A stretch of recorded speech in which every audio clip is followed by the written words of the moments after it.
Welcome back. This is Rachel with Karefree Crafting. Here's everything you need for that second mask I talked about in my last video. I've already cut out the red and white stripe. This is actually some fabric that I had left over from Christmas. I've left this one uncut to show you what the pattern looks like.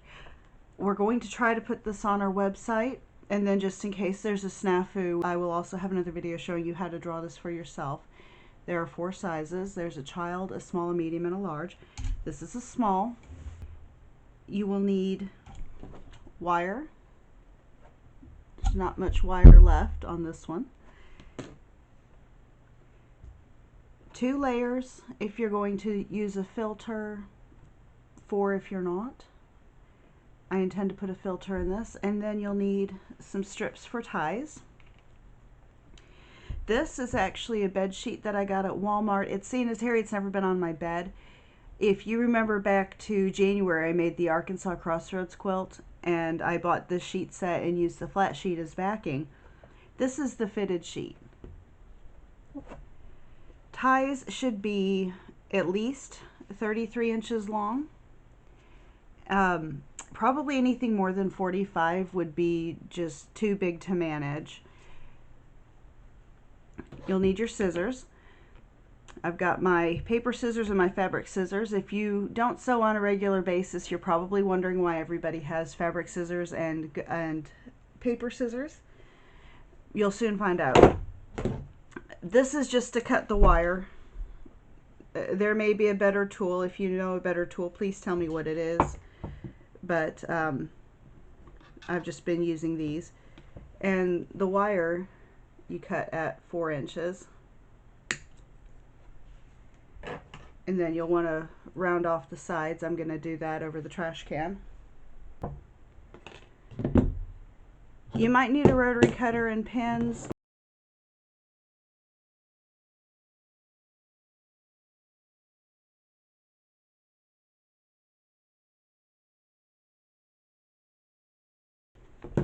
If you're using directional fabric or fabric that's got a print on it, make sure you cut these out with at least a double layer so that they're mirror image.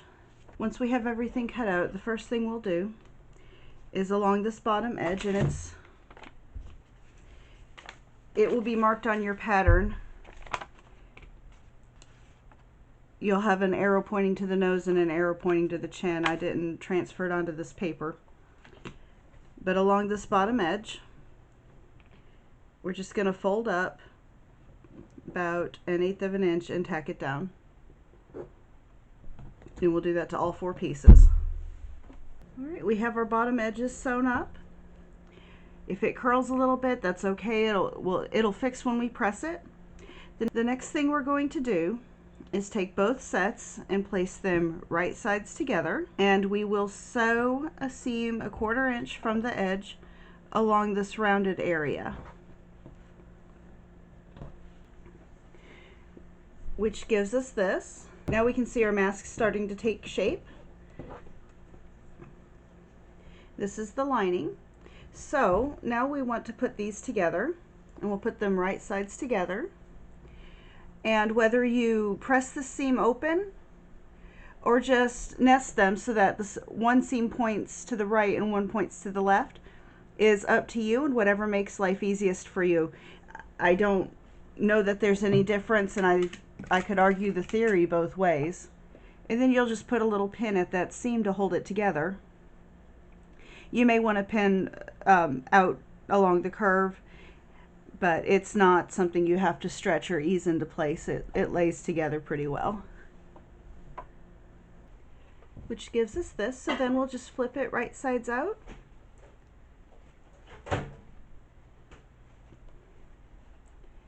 And there's almost a mask. Now, in order to insert the wire, we'll work this seam to where it's flat. You can finger press it. You can iron it if you want. I find that cotton creases well enough just doing it like this.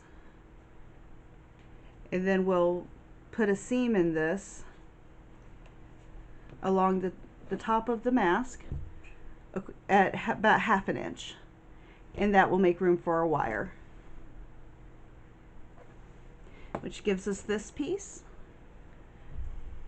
So you can see we're almost done.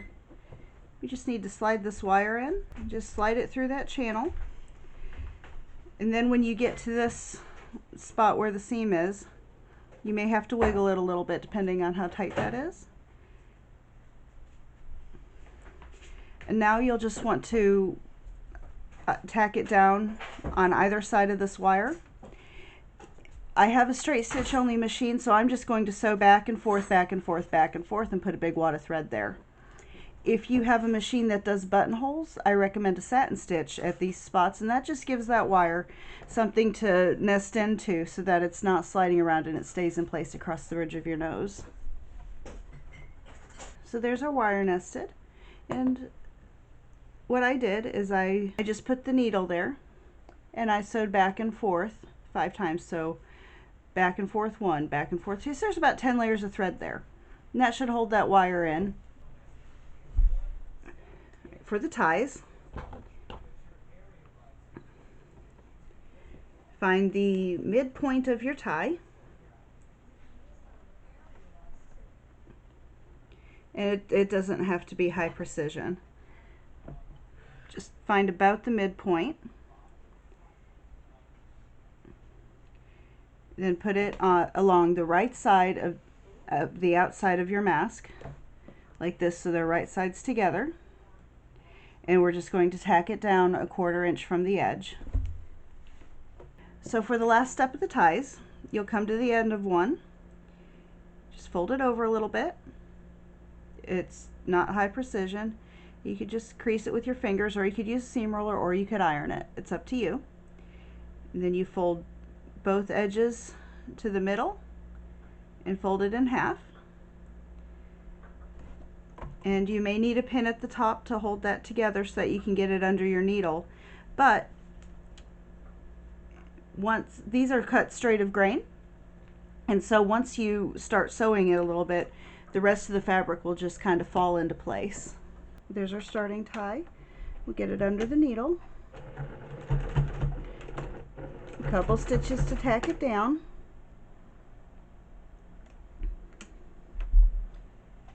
And then, now that it's tacked down, if you just grab a couple inches away,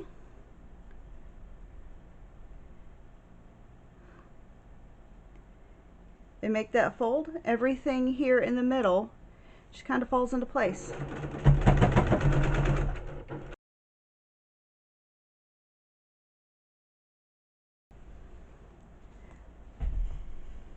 So then come a couple more inches down.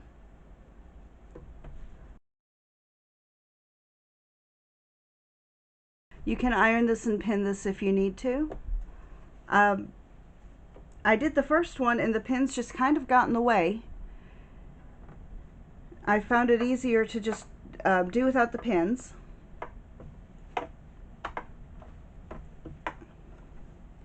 And then around the mask, if you just come a couple inches past the mask, just like that, then you can zoom right along that mask.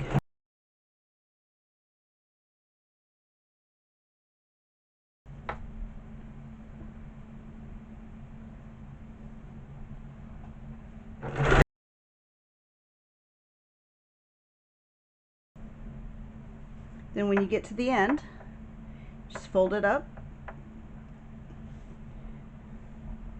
fold it over, same as you did the other. You can use the seam roller if you need to, or you can press it ahead of time if you're more organized than me, which is actually not hard to do. And don't forget to back tack at the end so that it doesn't come undone when you wash this. And there is one mask. If you click the eye, then you will have a link to the video where I show you how to draw the pattern. Yesterday the CDC reversed course, and now they recommend that everybody when they're out in public wears some form of a mask. This one's pretty comfortable. The elastic is getting hard to find, so this one features ties, and it has a wire across the nose. I've gotten some feedback that you can't use any kind of wire in MRI. This is aluminum, so I don't know how that would work, but if you are making this for someone that works in a hospital's MRI department, just leave off the wire. Maybe put in put a piece of felt or something right there to make a seal.